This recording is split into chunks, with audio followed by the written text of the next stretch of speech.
of America. Just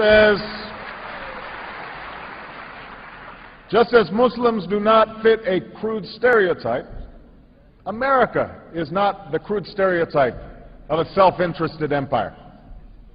The United States has been one of the greatest sources of progress that the world has ever known. We were born out of revolution against an empire. We were founded upon the ideal that all are created equal. And we have shed blood and struggled for centuries to give meaning to those words, within our borders and around the world. We are shaped by every culture, drawn from every end of the earth, and dedicated to a simple concept: e pluribus unum, out of many, one. Now, much has been made of the fact that an African American with the name Barack Hussein Obama could be elected president.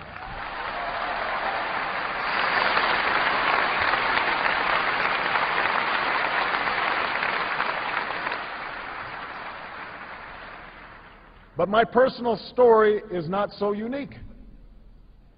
The dream of opportunity for all people has not come true for everyone in America, but its promise exists for all who come to our shores.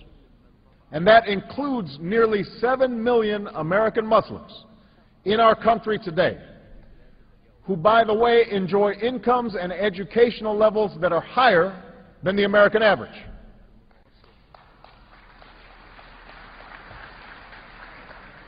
Moreover,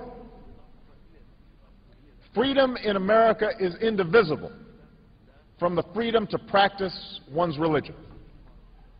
That is why there is a mosque in every state in our union and over 1,200 mosques within our borders. That's why the United States government has gone to court to protect the right of women and girls to wear the hijab and to punish those who would deny it. So let there be no doubt.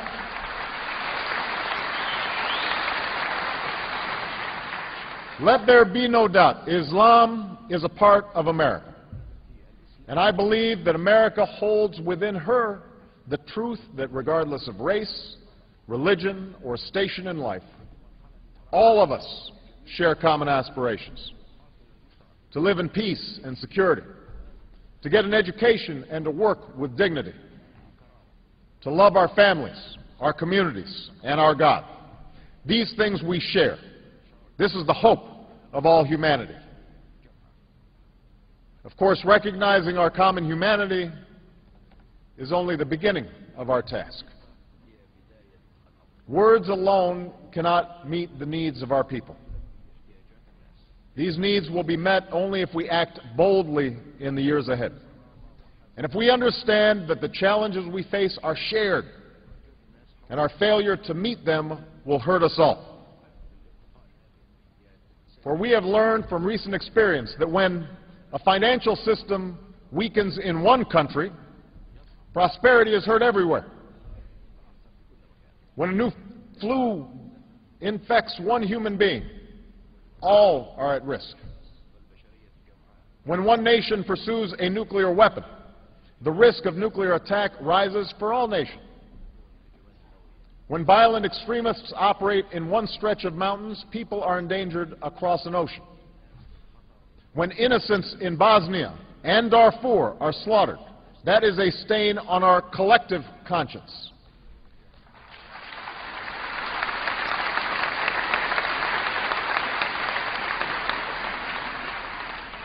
That is what it means to share this world in the 21st century. That is the responsibility we have to one another as human beings. And this is a difficult responsibility to embrace. For human history has often been a record of nations and tribes, and yes, religions, subjugating one another in pursuit of their own interests. Yet in this new age, such attitudes are self-defeating. Given our interdependence, any world order that elevates one nation or group of people over another will inevitably fail. So whatever we think of the past, we must not be prisoners to it. Our problems must be dealt with through partnership. Our progress must be shared.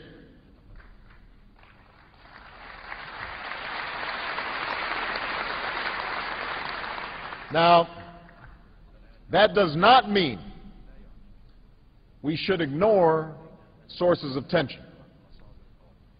Indeed, it suggests the opposite. We must face these tensions squarely.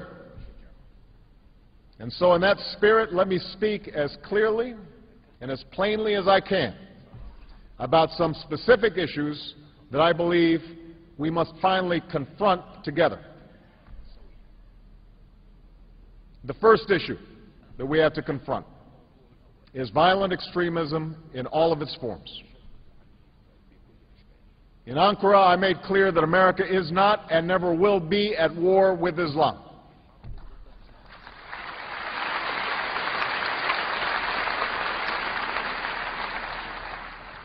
We will, however, relentlessly confront violent extremists who pose a grave threat to our security. Because we reject the same thing that people of all faiths reject: the killing of innocent men, women, and children. And it is my first duty as president to protect the American people. The situation in Afghanistan demonstrates America's goals and our need to work together. Over 7 years ago, the United States pursued Al-Qaeda and the Taliban with broad international support. We did not go by choice. We went because of necessity. I'm aware that there's still some who would question or even justify the offense of 9/11. But let us be clear.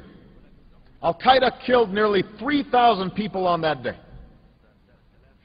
The victims were innocent men, women, and children from America and many other nations who had done nothing to harm anybody.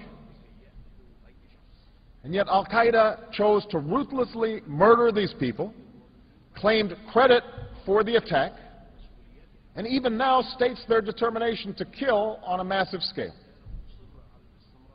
They have affiliates in many countries and are trying to expand their reach. These are not opinions to be debated. These are facts to be dealt with. Now, make no mistake, we do not want to keep our troops in Afghanistan. We seek no military bases there. It is agonizing for America to lose our young men and women. It is costly and politically difficult to continue this conflict. We would gladly bring every single one of our troops home if we could be confident that there were not violent extremists in Afghanistan and now Pakistan determined to kill as many Americans as they possibly can. But that is not yet the case. And that's why we're partnering with a coalition of 46 countries. And despite the costs involved, America's commitment will not weaken. Indeed, none of us should tolerate these extremists. They have killed in many countries. They have killed people of different faiths, but more than any other, they have killed Muslims. Their actions are irreconcilable with the progress of nations and with Islam.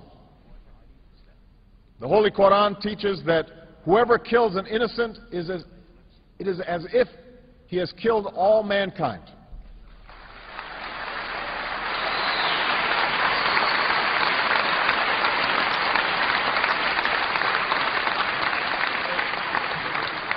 And the Holy Quran also says, whoever saves a person, it is as if he has saved all mankind.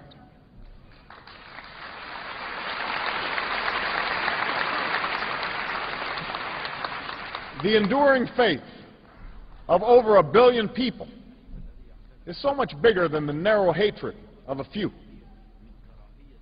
Islam is not part of the problem in combating violent extremism. It is an important part of promoting peace. Now, we also know